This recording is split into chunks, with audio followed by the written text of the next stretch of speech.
नमस्कार दोस्तों, मैं सुनीता कुमारी आपके अपने YouTube चैनल पर स्वागत है। आज हम जानेंगे नागार्जुन की कविता कालिदास। इनका प्रकाशन वर्ष है 1938 ईस्वी। व्याख्या भी इसमें हम लोग जानेंगे। कविता जो कि इस प्रकार से है।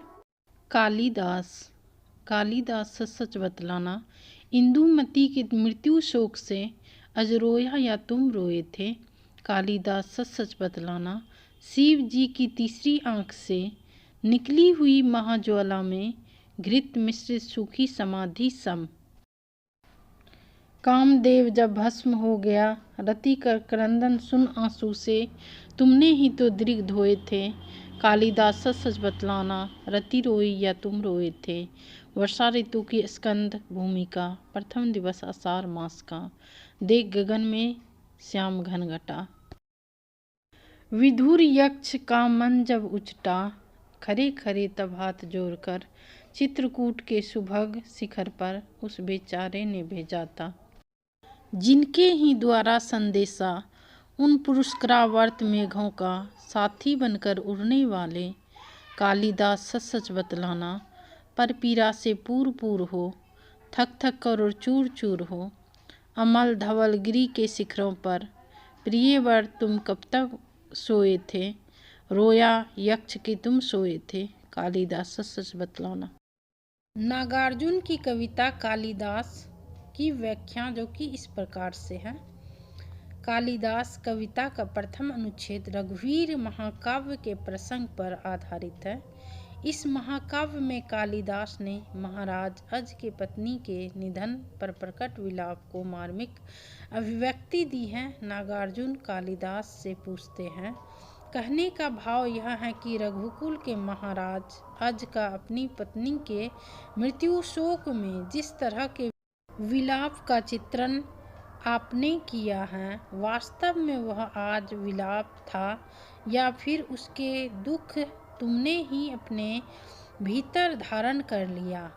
तुम्हारा यह विरह वर्णन देखकर तो यही महसूस होता है मानो महाराज अज के आंसू न होकर तुमने ही उनकी जगह आंसू बहाए हो।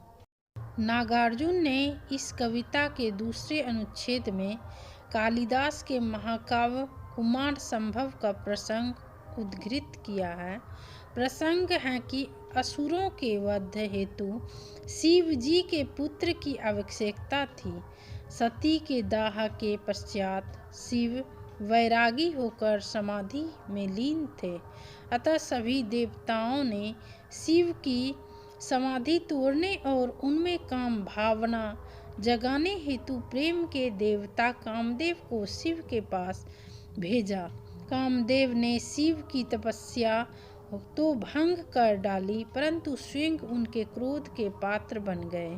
शिव की तीसरी आंख से निकली ज्वाला में, अर्थात जिस तरह घी लगी सूखी समाधि हवन की ज्वाला में जलती है, उसी के समान कामदेव जलकर भस्म हो गया था।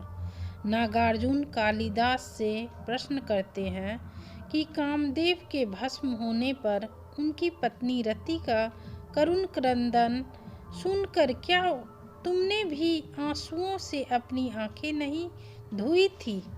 अर्थात रति के दुख का जो वर्णन तुमने काव्य में किया है, उसे पढ़कर तो यही कहा जा सकता है कि रति की पीड़ा को तुमने हृदय की गहराइयों तक अनुभव किया था। तभी तो ऐसा प्रतीत होता है कि वह आंसू रति के न होकर तुम्हारे ही तो थे। कालिदास कविता का तीसरा अनुच्छेद मेघदूत महाकाव्य के प्रसंग पर आधारित है। मेघदूत कालिदास का विरह काव्य है। इस अनुच्छेद में यह कथा है कि एक यक्ष अपनी प्रियतमा को बहुत चाहता था। वह प्रियतमा के प्रेम में इतना डूब जाता है कि अपने स्वामी धन के देवता कुबेर की सेवा में गलती कर बैठता है। कुबेर क्रोधित होकर यक्ष को 1 वर्ष पृथ्वी पर रहने का अभिशाप देते हैं। यक्ष पृथ्वी पर आता है, परंतु वर्षा ऋतु प्रारंभ होते ही और आकाश में काली घटाओं घूम मरते ही यक्ष का मन प्रियतमा के विरह में व्याकुल हो उठता है। वह चित्रकूट पर्वत से बादलों को अपना दूत बनाकर प्रियतमा तक अपना संदेश पहुंचाता है। नागार्जुन कालिदास से पूछते हैं। कहने का भाव है कि यक्ष की तरह विरह पीड़ा को कालिदास ने भोगा, तभी तो विरह काव्य लिख पाए। इस प्रकार नागार्जुन इस कविता के माध्यम से यह बताना चाहते हैं कि कोई भी कवि जब तक दूसरे के भावों को अपने में धारण नहीं कर लेता, तब तक वह किसी दूसरे की व्यथा और पीड़ा के विषय में नहीं लिख पाता।